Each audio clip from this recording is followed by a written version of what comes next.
This podcast was recorded on the lands of the Ngururrga people in Jindabyne, the Bangarang people in Wangaratta, and the Ngunnawal people in Canberra. Welcome to the POWcast, a podcast from Protect Our Winters Australia, where we chat to those who love our Aussie Alps and are fighting hard to protect them. I'm James Worsfold, and in this episode, POW goes to Parliament. Last year, as the snow season met a premature end, a delegation of scientists, advocates and those who live and work in the mountains headed to Canberra to advocate on behalf of the alpine-loving community about the need to protect the places we love in the face of a changing climate.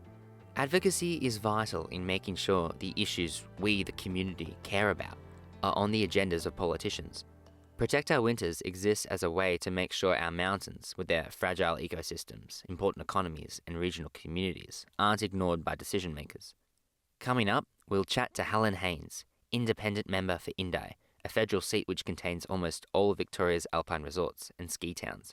She'll give us the political perspective on helping our communities adapt and an insight into how to go about solving these problems in the halls of power.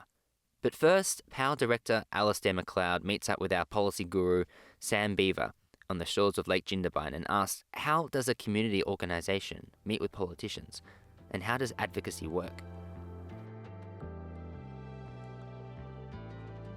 So my name's Sam Beaver. I'm the policy lead at Protect Our Winters Australia. Been with POW Oz for maybe like a year and a half or so. And before that, I actually got involved with POW in Canada while I was living over there for a couple years over in the Canadian Rockies. So that was actually my first experience with POW.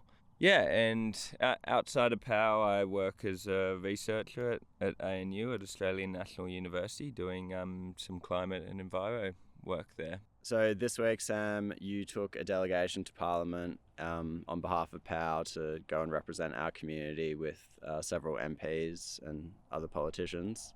Tell us what it was like to actually get there. Like, what does it take to bring a delegation to Parliament and meet these people? It takes a lot of work is the short answer. And I guess getting into Parliament all started with our partnership with Australian National University and commissioning them to write the report Our Changing Snowscapes, which was all about climate impacts on our Australian alpine regions, as well as looking at recommendations on how to curb some of those impacts and adapt to some of those impacts in alpine regions as well. And they wrote this incredible report that really opened the door for us to get into Parliament.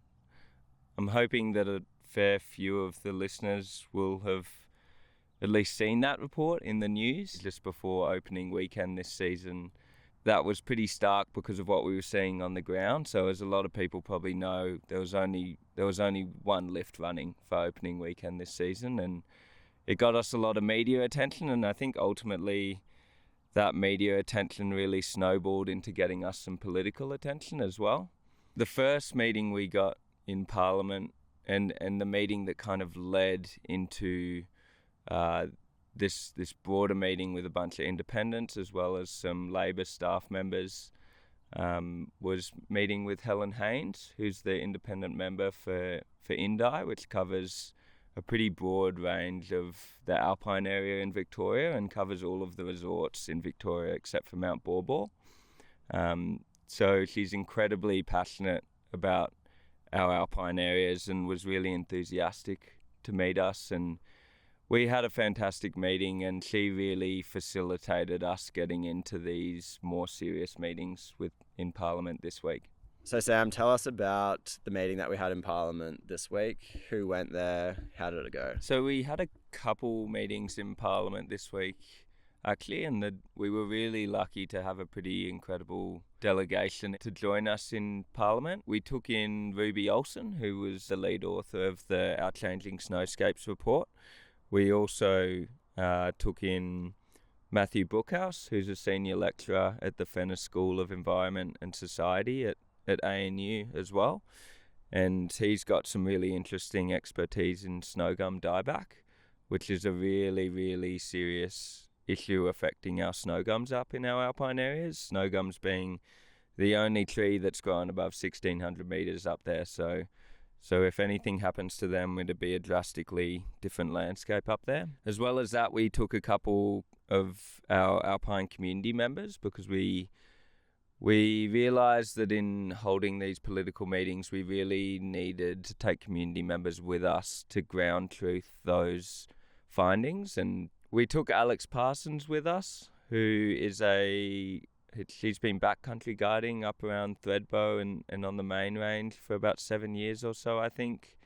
She does quite a lot of work with Mountain Safety Collective now, both in doing a bit of forecasting and observational work of the snowpack up there, as well as doing some guiding. And we also took Scott Brandon, who's the owner of Bright Brewery. He's lived in Bright for over 20 years. He's owned the brewery for about 20 years. And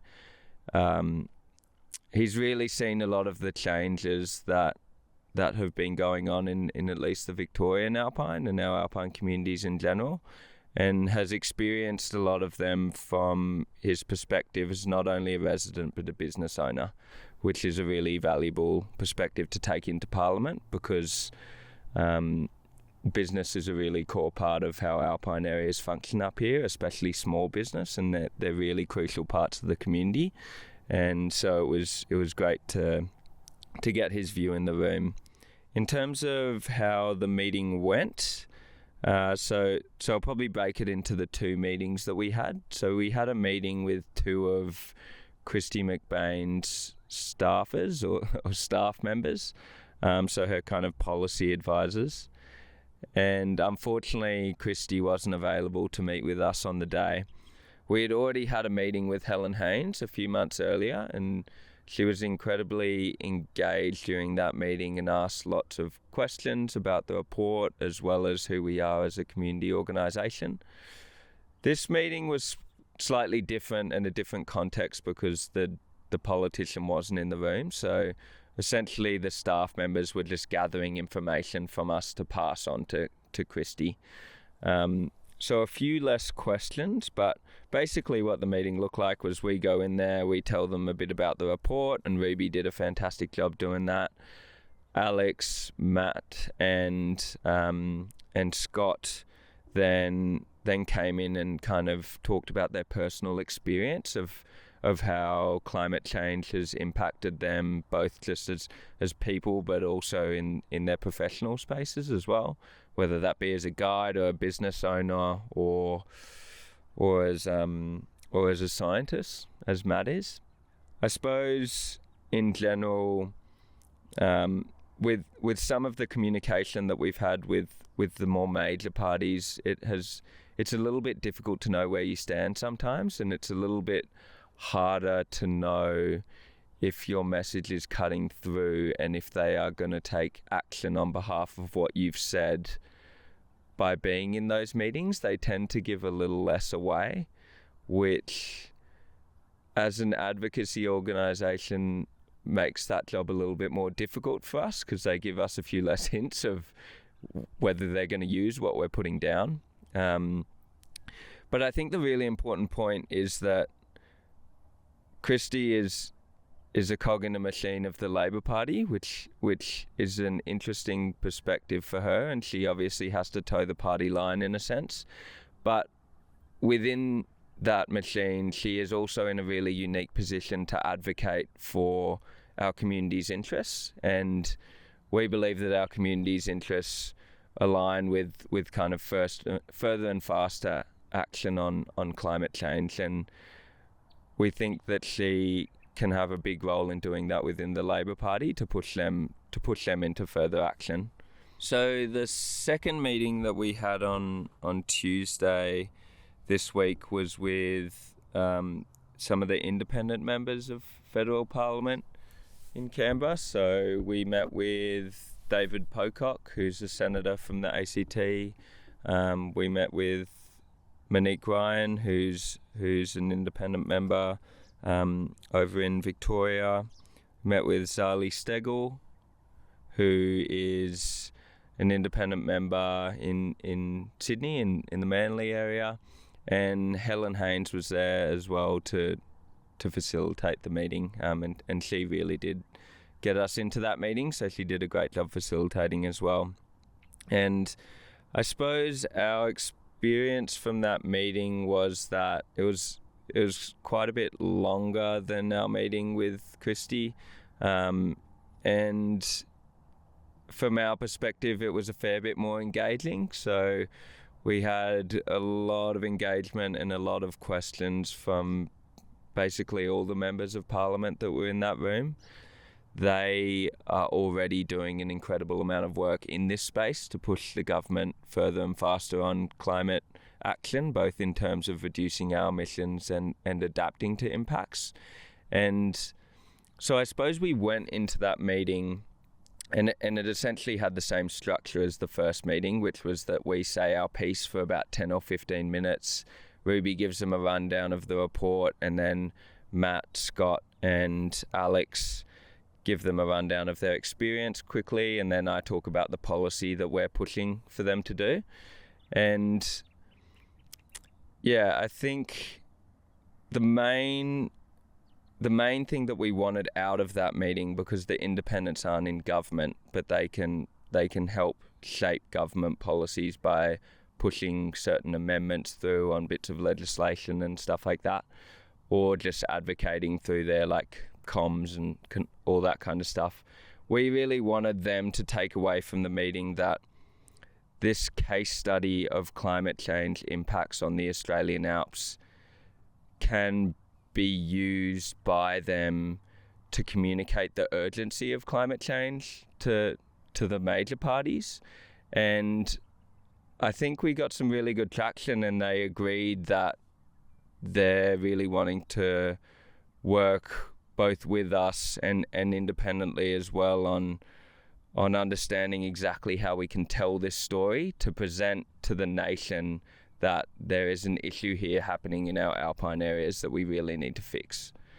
And so in terms of further engagement with them, we've got a really good relationship with Helen now, and we're looking forward to meeting with her again pretty soon to discuss actions going forward and exactly how we can kind of shape that case study and what it might look like to bring national attention to this issue, in the same way that the Great Barrier Reef is a national issue and a national kind of messaging point on climate change. We want the alpine areas to be on that same framing. And we're also looking forward to some future meetings with Zali and Dave as well to discuss how we can further everything. So I suppose this meeting for us was let's brief you on the topic, let's get you involved so that you're at this level of knowledge where you understand how important this issue is and what's happening in alpine areas. And then in our next meetings, we really want to be talking about, okay, what action can we take moving forward? This most recent meeting was really about getting in front of people that have positions of power and advocating on behalf of our community. It's very hard for a politician to care or do something if they don't know there's a problem, right? So how can POW advocate and actually push this real political change to help protect our winters and protect these alpine regions? The work that I do at Protect Our Winters is by trying to affect political change, both in federal parliament as well as in state parliament, that we're hoping to push further into pretty soon, both in New South Wales and in Vic. I think it's a kind of misunderstood thing in general how advocacy works around parliament and how advocacy works around political change.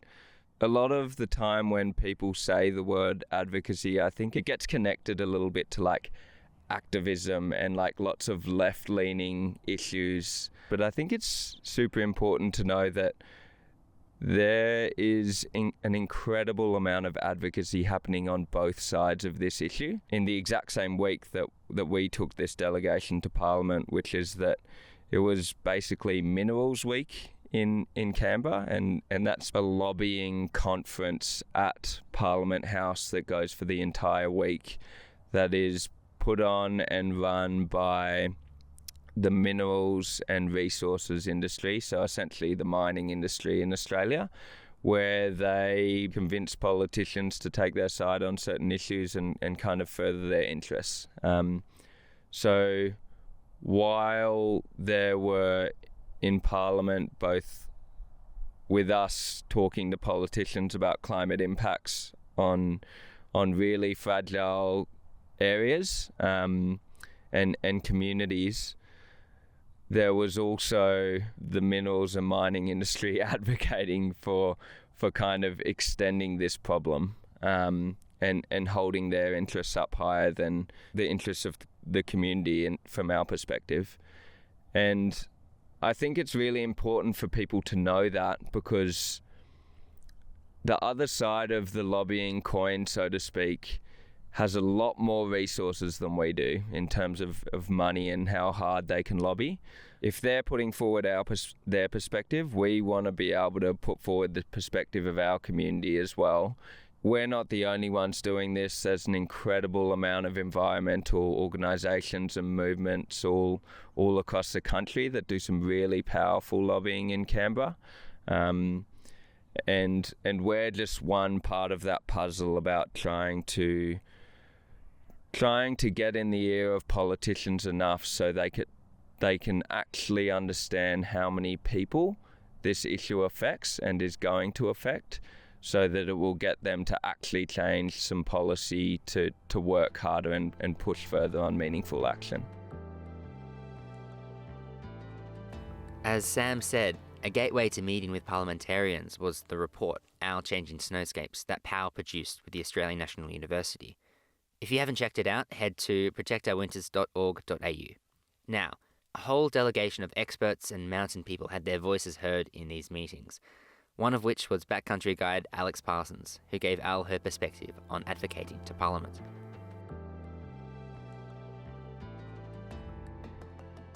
Okay, Alex Parsons, sitting here at Lake Jindabyne on a beautiful day. Alex, tell us a little bit about yourself, please. Yeah, so I've been a backcountry guide out in Kosciuszko National Park for the past 7 years and have trained many guides out in these mountains.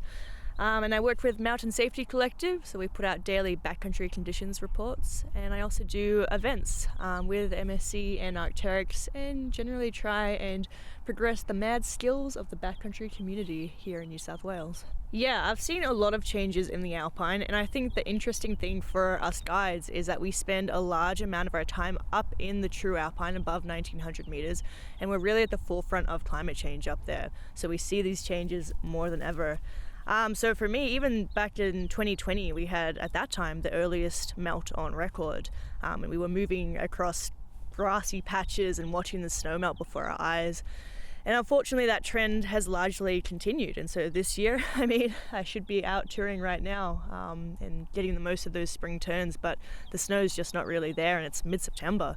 And last year was also really devastating, and we had to finish up the season early as well. So I was at the time backcountry coordinator for Thurber Resort, and that's really challenging for all of us and makes us pretty upset when, we have to wrap up our work early, but we're also just seeing those changes in the environment. We're not seeing the large snow patches stay around year round as they're meant to. We're seeing a lot of melt, we're seeing really high temperatures, and we see precipitation falling as rain instead of snow, and it's really just a couple of degrees difference that makes that change, so that we're not getting the beautiful snow that we all love. And as we all know, standing in the rain and doing backcountry tours and being damp is not a vibe. So Alex, you were part of POW's delegation to go to Parliament earlier this week, and I know before you went in, you put out some posts on social media asking for members of the community to contribute some stories for you to share with the politicians. You know, I got a huge response literally just the day before heading out to Parliament, and as you might expect, a lot of the stories were pretty sad, and it really told me how much people's mental health is being impacted by the changes that we're seeing in the environment. So, I've got a buddy who owns a snowboard business, He runs that out of Australia, and he's thinking of closing up shop, and he's drastically reducing the sort of amount of boards and gear that he's selling because he just doesn't see it as a viable future here in Australia. I had another mate of mine who works in races and events and in like FIS World events, and they were setting up an event here that gives you like a guaranteed spot for a race overseas. And he said it was really devastating because he put so much time and love and passion into this event in the first week of September. And then they had to make the call not to run that race because conditions were too dangerous. There wasn't enough snow. And he told me, he said, honestly, I was depressed for a little while afterwards because not just for him, but also other people's opportunities to go overseas, they were just dashed. I had people reach out to me, use words like grief, like depression, saying that, they just feel upset and that they're not being heard by people. And then it's also about people's work, people's seasons are being cut short. I had a lot of guides reach out to me and say that they're not sure if there's a future of guiding here in Australia because we just had a 2-month season. Like, you just can't have your entire guiding life being based off 2 months in the winter.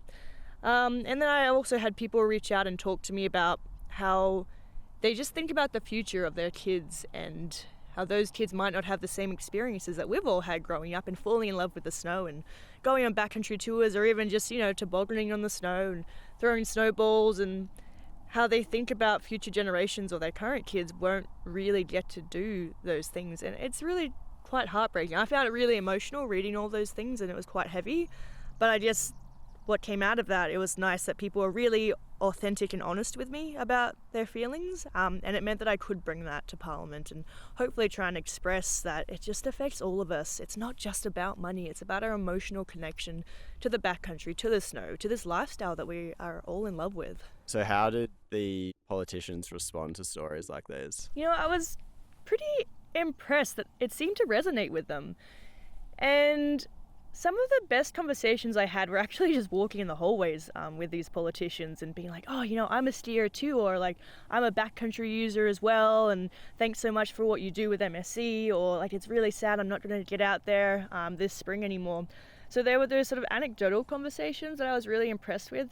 And in the meetings themselves, people actually seemed really on board. I think they get it. And I think sometimes we think of politicians as in this ivory tower, not really connected to like the smaller communities, and I think we can feel that way, but I felt quite positive after those meetings that they got it, they understand where we're coming from, and a lot of them have connections here and grew up as skiers. Like, most of these people are from Canberra, and if not, there's people from Sydney that also have connections to the ski fields.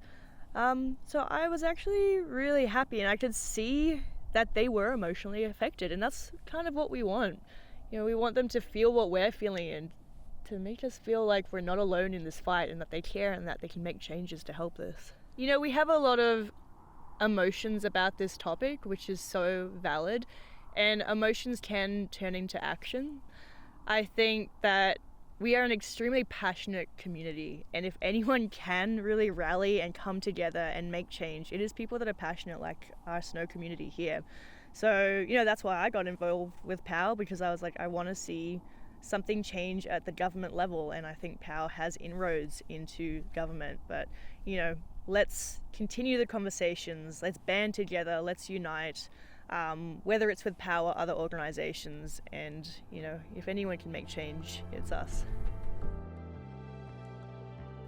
Well, we've heard from Alex and Sam, who voiced the pressing need to protect our mountains. Now it's time to hear from the other side of the table. Sam Beaver sat down with independent member for Indi, Helen Haines, about tackling climate challenges in her electorate and her experience of navigating these issues in our political system. Great. Well, I'm Helen Haines and I'm the independent federal member for Indi.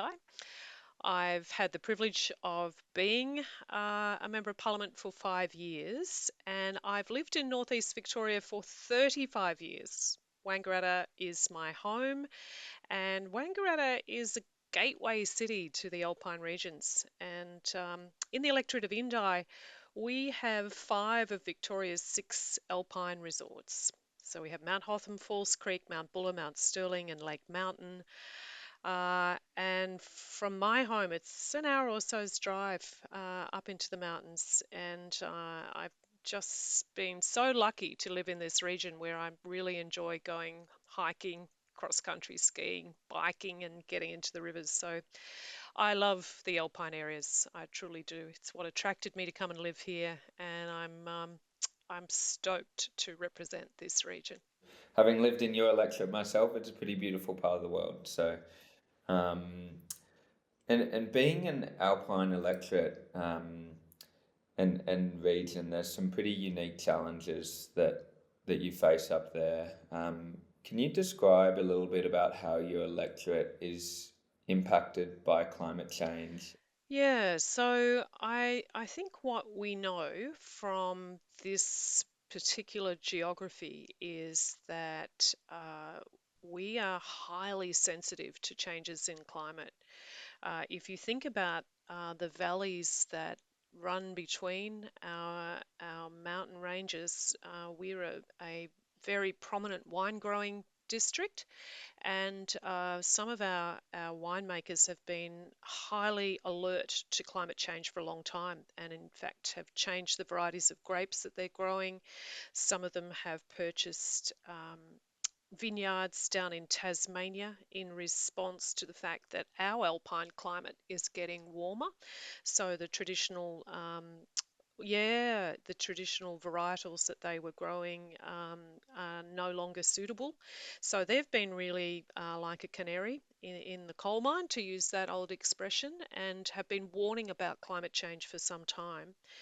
I think, of course, the other element that is profound in this electorate is our susceptibility to very, very significant weather events, most predominantly bushfire. And this region is one of the most susceptible areas to bushfire in the world. It sits alongside California. And of course, the most recent bushfires over the Black Summer period 2019-2020, the alpine areas of Indi were very, very severely impacted with a large footprint of burn area and a significant area of smoke affected areas.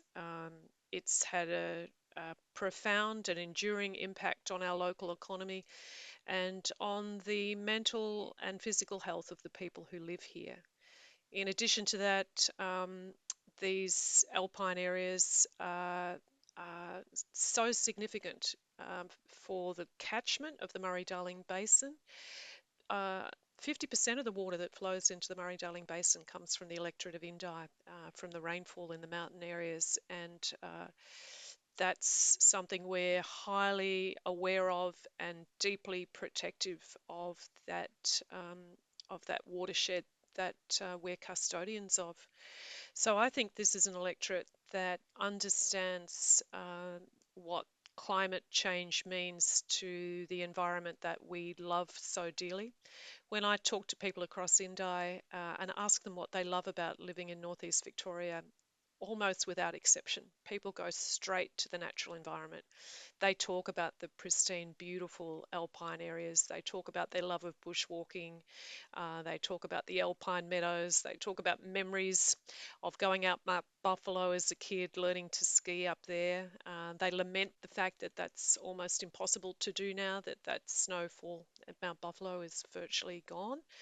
Uh, People are very aware of the impact that climate change is happening in this region.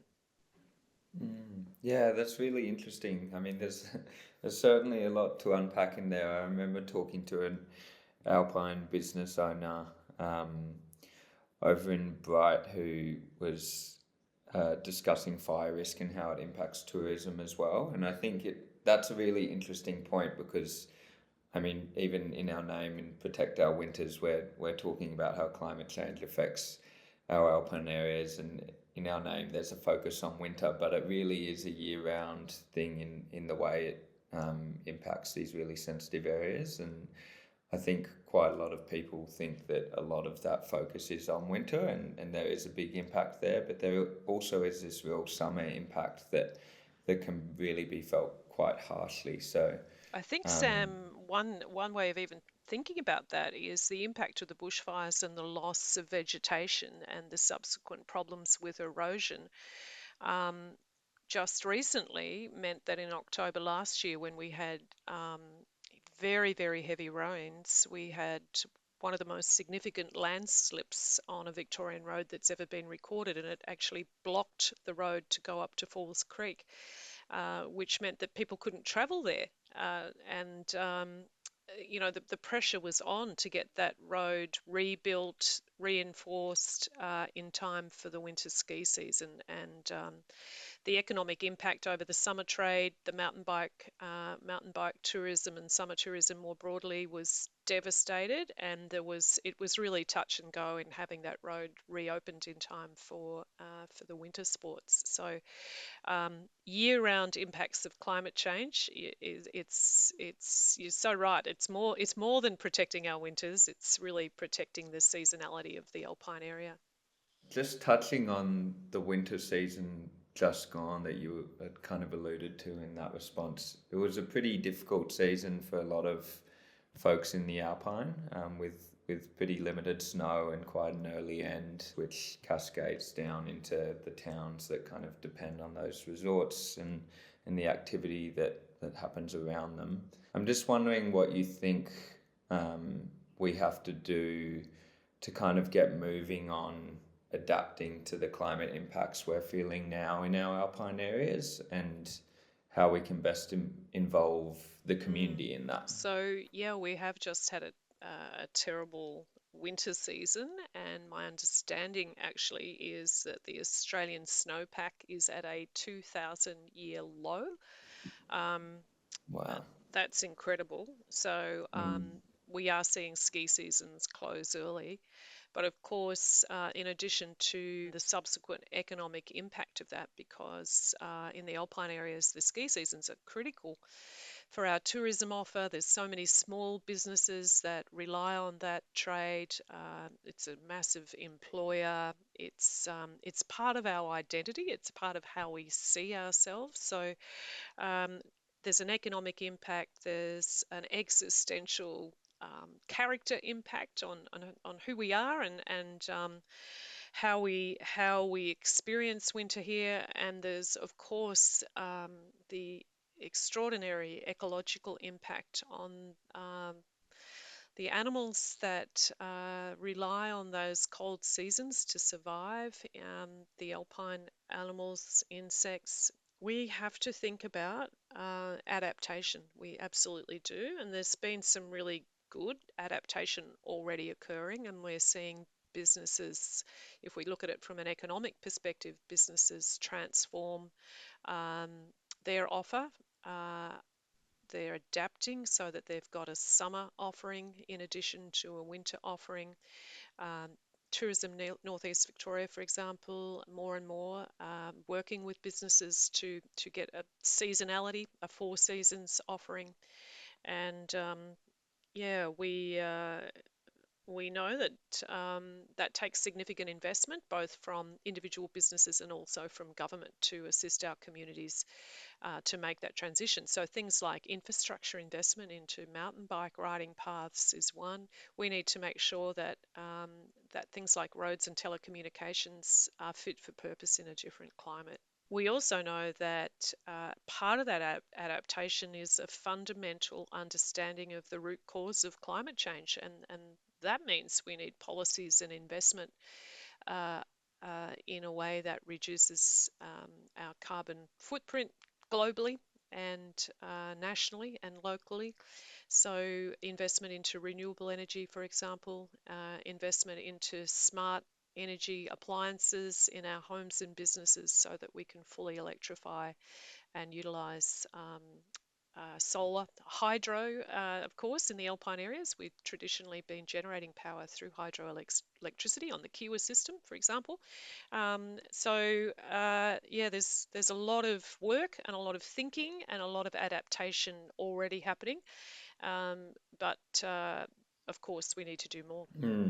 We can only adapt as well as we can reduce our emissions, and the less we reduce our emissions, the harder adapting will be. And I'm just wondering if you have any examples of kind of maybe some different ways it's happened in your electorate, that like local solutions that are happening towards emissions reduction. Yeah, there is, Sam. I think there's a real tension of course, across Australia, and particularly across rural and regional Australia, around transition away from fossil fuel generated electricity into renewable resourcing of electricity. I'll start with community energy, and in the electorate of Indi, we have more community energy groups than any other electorate in the nation. And community energy groups are groups of volunteers, of local everyday people who work with each other and with the people in the towns and areas that they live to encourage and enable people to get solar on their roofs, batteries on their walls, to work on projects behind the meter, for example. So microgrids, sharing energy in a little distributed network in their own town. There's a town called Yakandanda in our electorate, close to the mountains, that has been a leader, a national leader on this, and they've done a huge amount of work in helping everyday people get some energy literacy, because it's pretty complicated actually. Most of us don't think about how the electrons make it from their source all the way to our light switch. These community energy groups are doing lots and lots of work with people to help them navigate this really complicated space, to understand how to electrify their home in a way that reduces their power prices. And I've been doing a lot of work in this space too, trying to encourage government to make home batteries much more affordable, for example. We know that the feed-in tariffs now from folks who are early adapters onto rooftop solar, that they're getting not much by way of a feed-in tariff anymore. And that's, of course, because we've got lots of solar coming into the grid, too much coming in during the day. So that power is not worth what it used to be. And it gets wasted. So we need to find ways to store it locally.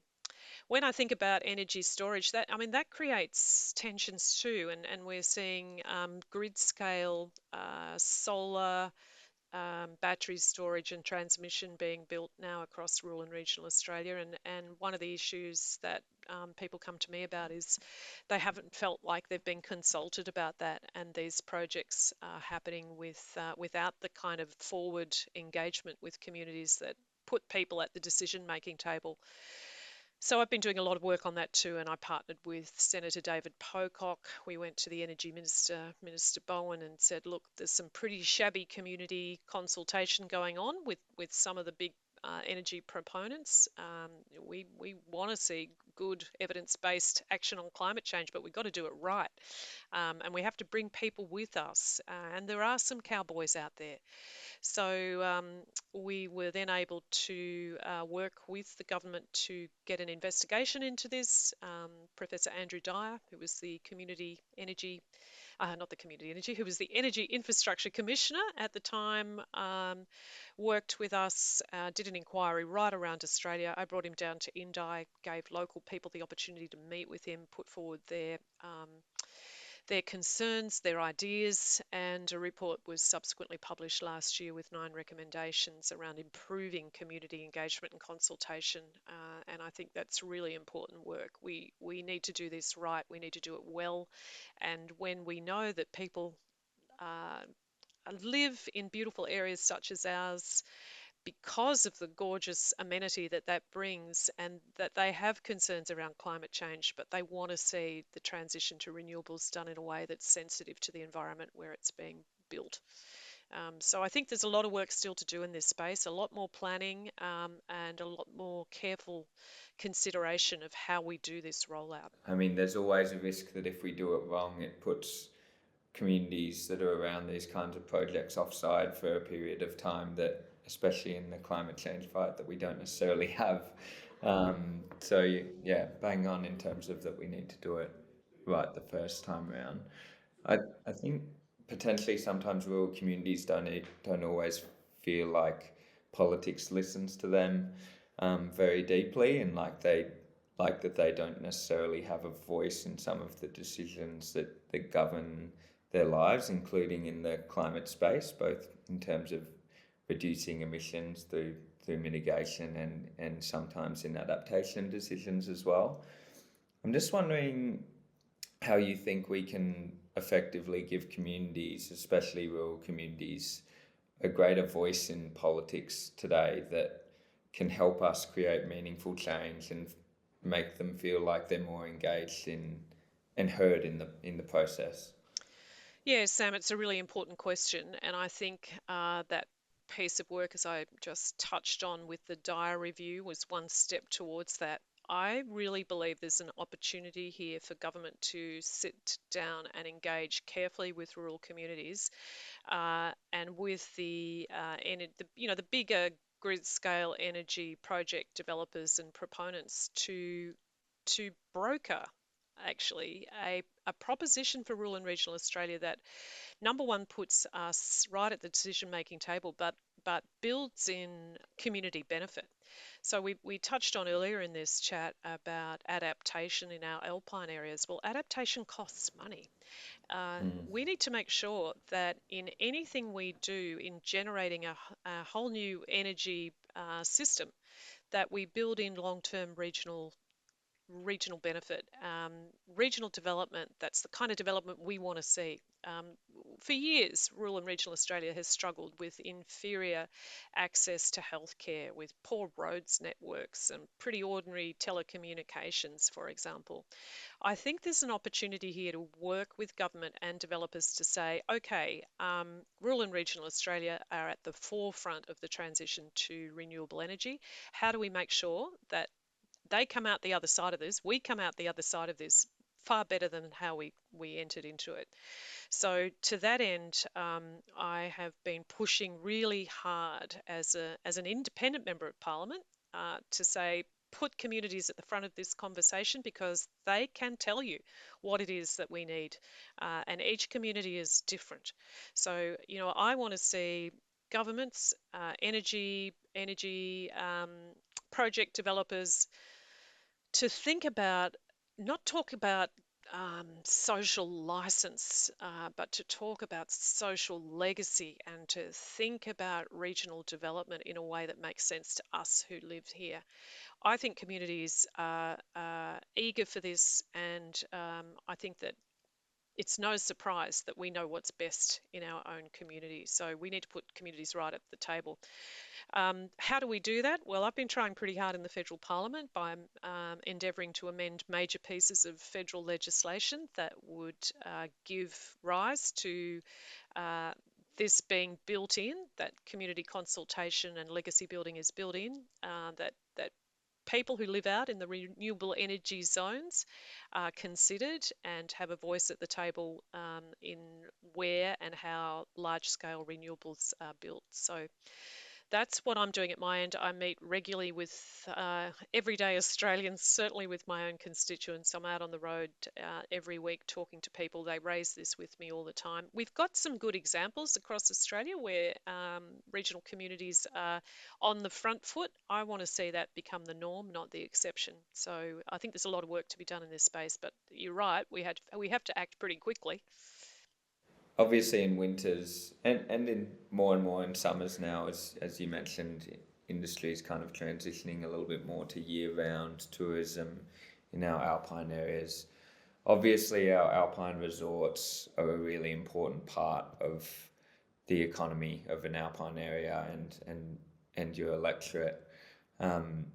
What kind of role do you think they need to play in both reducing their own emissions as an operation and the emissions of their users?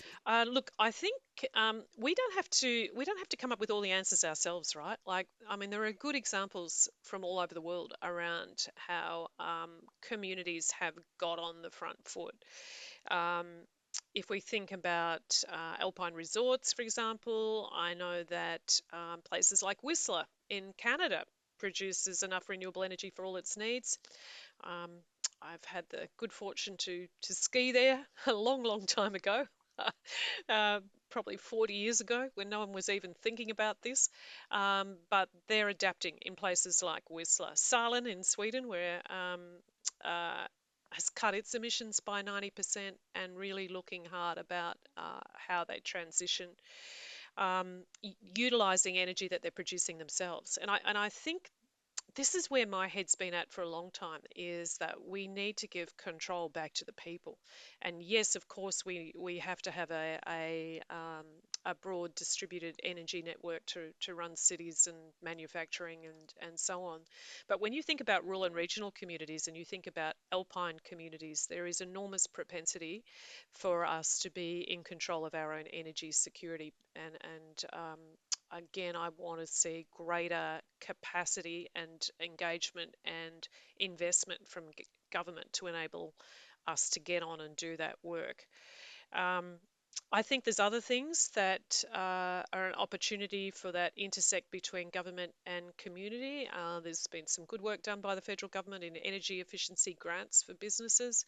Again, helping businesses to navigate what is a complex pathway in changing over from gas, for example, into electricity, utilising better appliances and so on in order to run their businesses. And I've had lots of businesses in my electorate who take up that opportunity when I push out the word to say there's energy efficiency grants open. Come on, folks.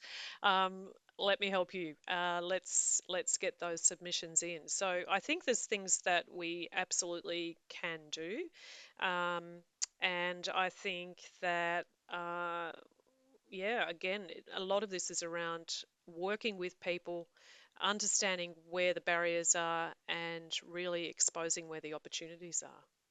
You've been around Parliament for a little while now, since about 2019, I think, and I think it's obviously a really interesting perspective with you being inside that building, and the perspective that sometimes a few of our listeners wouldn't necessarily hear. So, yeah, what do you think are some of the constraints of our political system in kind of tackling this climate challenge? Yeah, so you're right. I've been there since 2019. I've worked with both a coalition government and now a Labor government, so I've seen kind of the, the major party approach from both sides.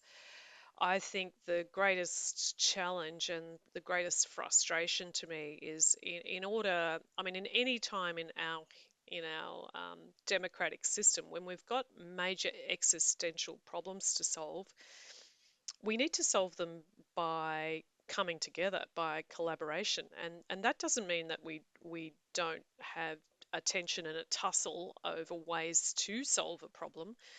But for too long in Australia, we've invested our time into the tension and the tussle as to whether there's a problem to be solved. And that's exasperating if you believe in science and if you understand the scientific data that has made it abundantly clear that we have a problem to solve with a changing climate and a heating global environment. So a lot of time wasted in agreeing that there was a problem to solve.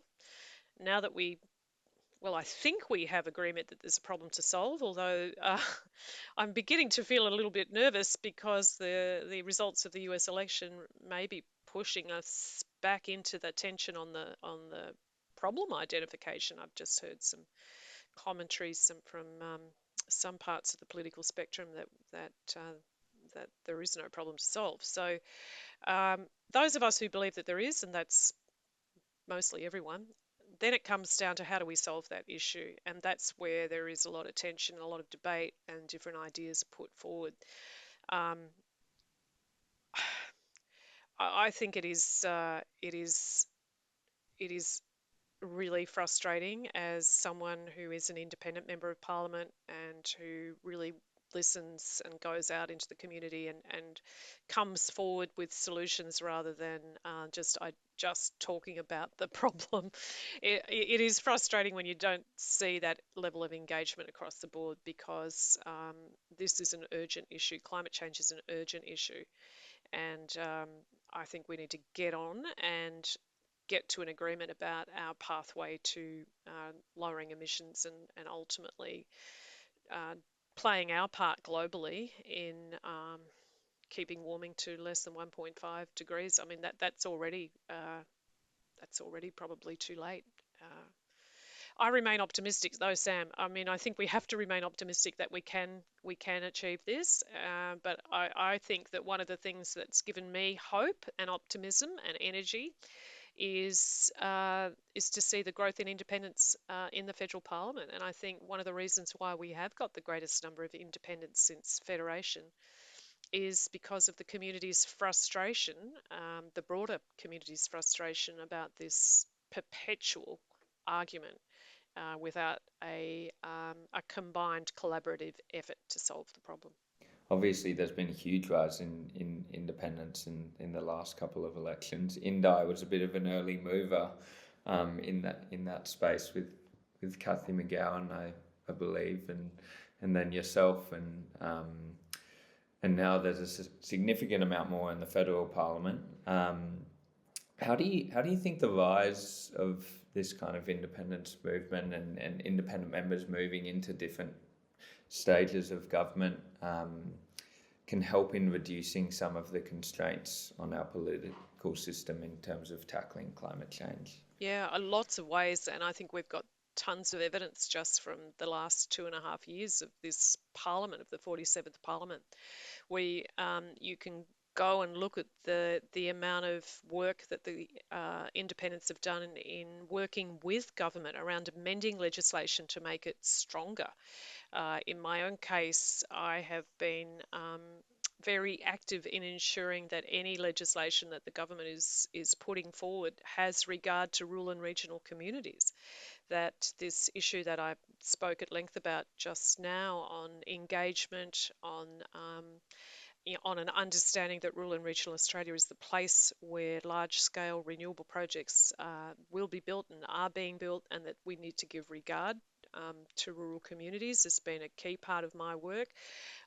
When we think about the government's signature climate policy, the safeguard mechanism, I think there's a case in point there. That the government were about reducing emissions of our top national polluters by setting targets and then allowing companies to reach these targets by trading credits. That legislation passed in the parliament, but it got a lot of scrutiny and improvement by the crossbench. And the crossbench raised, I think, really important concerns about the integrity of the credits that could be claimed by our large emitters, and really put a focus on making sure that they were genuinely working with this with integrity of these credits. And not just offsetting emissions with something dodgy, And the crossbench raised a lot of concern about making sure that large emitters can't just offset their emissions by 100%, get on with just pouring out high carbon. So I think the crossbench have been really critical in keeping the government honest on climate change policies and pushing hard to make sure that whatever we're doing is credible and effective and backed by strong scientific evidence. Obviously, having discussions around climate change, especially in our alpine areas, especially after difficult winter seasons and periods of bushfire prior to that, and all sorts of difficult times can be it can be exhausting, it can be difficult. I'm just wondering, on the counter to that, what are some good news stories of your time in office in relating to curbing climate change, and maybe some examples from alpine areas of things you see that give you a lot of hope in the space? Yeah, well, there is a lot of hope in the space because there's a lot of good people working really hard in our local communities. And I think if you're looking for solutions, go from the ground up in lots of cases, Sam. And in working with our communities, I've been able to secure more than $7 million from federal funding for local renewable energy projects. We were able to secure $1.9 million for a microgrid in Wodonga to lower power bills for businesses there. $3.6 million for community batteries in the Upper Murray to store power for emergencies. And I think that's a really classic one where after the Black Summer bushfires or during the Black Summer bushfires, that community, which was devastated, lost power for weeks. And now we're building an energy security system up there that will keep the lights on in the hospital and the fire station, police station, community halls, that will give energy security in times of emergency. So that's awesome. 540,000 into the little alpine communities of Beechworth, Bright, and Mount Beauty for community batteries. I think that's great. Another community battery up in Corryong, 615,000 up there. And I was really pleased that just recently we've had some large arena grants, which are the really big grants. And the Prime Minister and the Minister for Climate Change just a couple of weeks ago were in Wodonga for breaking the ground actually at Mars Pet Care Manufacturing with an investment of $17 million of arena funding. And this is going to put this manufacturing organisation, which is based in our town of Wodonga, on a pathway to generating 100% renewable steam, which is a bit of a holy grail actually in manufacturing. So I'm really proud of all of this work, and really pleased that we've got some touchable, tangible examples in Indi that people can look to and say, okay, I get it. I can see how we can make this transition, and this is the kind of infrastructure that we need to do it. And I really believe that seeing is believing when it comes to a theory of change. It's a lot to unpack for people. The urgency is clear, and sometimes the urgency can be paralysing, but when you've got local people doing really impressive work and clear examples that you can go along and see, I think it helps us as a community to support action that will ultimately put us on a pathway to net zero. With a federal election looming, it's important that climate impacts on our alpine areas are reflected in, not forgotten by, policies of politicians. As Helen said, our mountains are a canary in the coal mine, the front line of a changing climate that will affect this whole country. We're lucky that the alpine-loving community is speaking up to fight for what we love. Right, that's all from this episode of the POWcast. Make sure to subscribe, and if you care about our mountains and want to have an impact, head to protectourwinters.org.au and find out how you can get involved. Or share this podcast or our socials with your mates and spread the good word. Good on you. Stay stoked.